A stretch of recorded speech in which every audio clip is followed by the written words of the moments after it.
from the Lakeside Newsroom of the Henrico Citizen, your hometown news source since 2001. This is the Henrico News Minute with publisher Tom Lapis. Federal officials knew for 4 years about dangerous chemicals in Eastern Henrico, but the county only found out 4 months ago. We'll tell you more about this story in today's Henrico News Minute. It's Monday, February 14th, 2022. It's brought to you today by Henrico County. And now for the news. The presence of dangerous chemicals known as PFAS in Eastern Henrico, potentially stemming in part or full from former military operations at Richmond International Airport, first was identified more than 4 years ago and subsequently documented by a federal report in May of 2019, but that report apparently never made it to Henrico or state officials. Neither, seemingly, did a separate federal report from the following year that also concluded there was a possibility of PFAS in the area. Instead, county and state officials learned about the chemicals for the first time just about 4 months ago after a third report, this one from Newport News Waterworks, which supplies water to much of the Hampton Roads area, identified their presence in the nearby White Oak Swamp Creek Basin. Since then, local and state officials have been scrambling to confirm or disprove the findings of the NNWW testing with more tests of their own.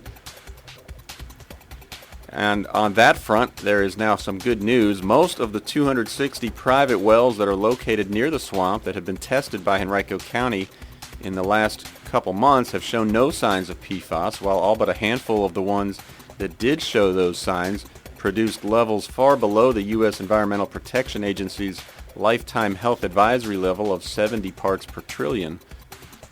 But county officials would like to know why they weren't notified about the chemicals 4 years ago to begin with. County Manager John Vitolkis told the Board of Supervisors during a retreat January 22nd, quote, "What's really disturbing to me is that the Department of Defense has known about it for years," end quote. Now, this is a story you'll only read on The Citizen. I've spent more than a month and a half researching it and looking into these reports from several years back. You can read my complete coverage right now on henricocitizen.com.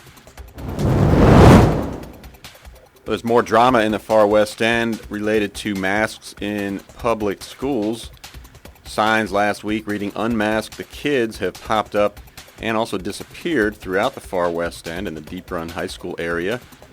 The signs have been removed and defaced by a number of people. One of them, April Sullivan, told our Anna Bryson that she marked up one of the signs when she saw it at her student's school.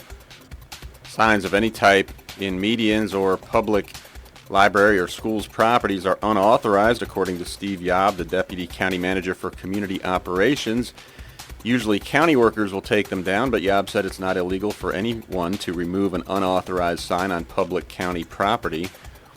The back and forth sign tiff between parents is the latest development in the mask situation at Deep Run, the school at which the largest number of students have gone without masks, according to the school system. Now, Henrico has not rescinded its universal masking requirements in schools, but after Governor Glenn Youngkin's executive order rescinding the K-12 statewide mask mandate took effect January 24th, a small group of students defied the school system's rules. At the insistence of their parents, who cited the executive orders, most of those students attend Deep Run High School. As we told you last week, the Henrico School Board on Thursday voted unanimously to set clear guidelines that will govern when the school division will remove its mandatory mask policy. The 4-metric plan includes 3 that have already been met. The last one has not yet been met. It's a 2-pronged metric involving the county's COVID transmission rate falling below 100 new cases per 100,000 people for 2 straight weeks, and its positivity rate among PCR testing encounters falling below 10% for 2 straight weeks as well. You can read more on this topic right now at henricocitizen.com by clicking on News and then Education.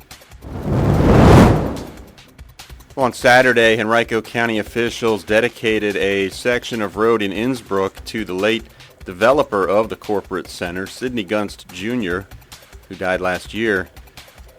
The 1.4-mile section of Cox Road between West Broad Street and Knuckles Road is now dedicated as the honorary Sidney Gunst Parkway. Gunst was a native of Henrico, graduate of Douglas Freeman High School. He envisioned and developed Innsbrook beginning in the early 1980s. The 600-acre business park is now home to more than 500 businesses and 22,000 employees. On Friday, the 12th annual RVA Environmental Film Festival will kick off with some of the newest local and national films that focus on environmental issues.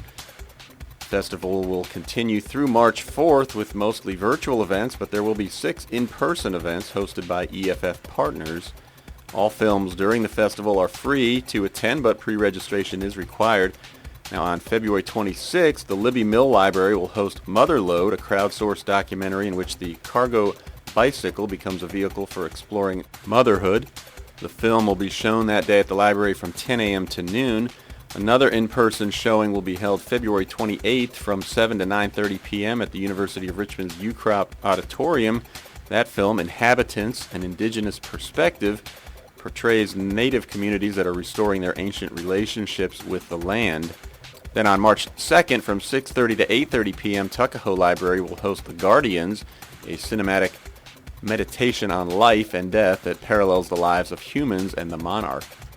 Learn more about the festival and see all the films and times by visiting rvaeff.org. Today's Henrico News Minute has been brought to you by Henrico County, which is celebrating Black History Month all month long. Visit the county's YouTube page at youtube.com/Henrico County Government to watch original documentaries and biographies spotlighting Henrico's black community. That's youtube.com/Henrico County Government.